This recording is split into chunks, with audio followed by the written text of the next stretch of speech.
Ik ben Marijke Hemelzoets en wij doen een verkeersproject hier op deze school, de Wegwijzer en Sint-Petrus, voor een veilig verkeer Nederland. We zijn gevraagd door Razenberg.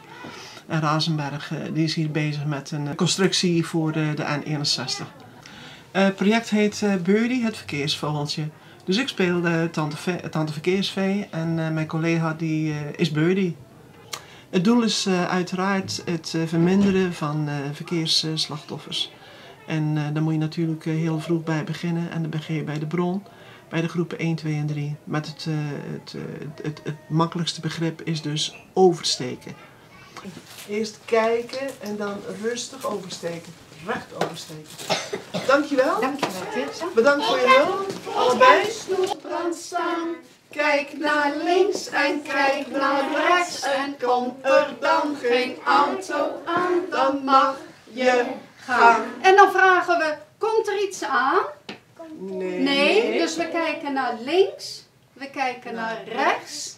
We kijken weer naar links. Komt helemaal niks aan en dan mogen wij recht oversteken. Maar nou komen jullie verrollen. Jullie zijn de hulpjes van de dag, hè? Bas en Lucas. Gaan jullie Birdie helpen met de toverparaplu? Durven jullie dat? 1, 2, 3! Yes! Hey, jawel. Hij doet het! Hij doet het. Het was een sprookje en er waren twee kindjes die wouden naar de speeltuin. Want ze moesten het eerst aan de mama vragen, maar toen zei het jongetje dat ze het op school hebben geleerd. Dat ze eerst naar links moeten kijken, dan naar rechts en dan naar links. Mag je een straat oversteken zonder te kijken? Ja of nee?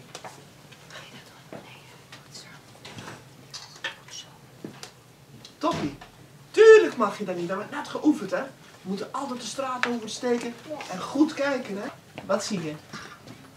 En wat is dat, Chloe? Een bel. Een bel. En die gebruik je wel eens, hè?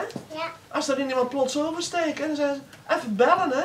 Ja. Ja, want anders dan zal je nog weer een ongeluk krijgen.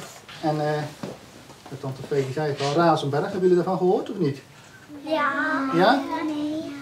En dit is het bedrijf wat nu de weg rondom Schoondijken aan het maken is. Hebben jullie dat gezien? Omdat wij het belangrijk vinden dat het allemaal veilig gebeurt en dat jullie goed weten wat er gebeurt, hebben we ook met iedereen die aan de weg werkt, willen jullie ook in de klas hier vertellen iets over de veiligheid. Gewoon in het algemeen, over oversteken, maar ook een klein beetje over het project, over de vrachtauto's. Ik vind het belangrijk dat jullie goed veilig de weg op gaan. En de quiz, jullie hebben het allemaal goed gedaan. En daarom ga ik jullie allemaal een diploma geven. Leuk hè? Daar zie je het. En Floris.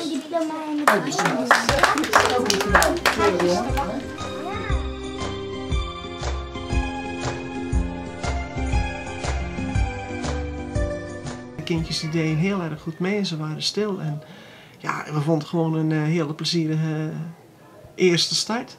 Ik wil later ook tante Verkeersvee worden. De verkeersvee waren leuk, lief, origineel. Dit was het. Doei tante Verkeersvee. Doei, doei Birdie.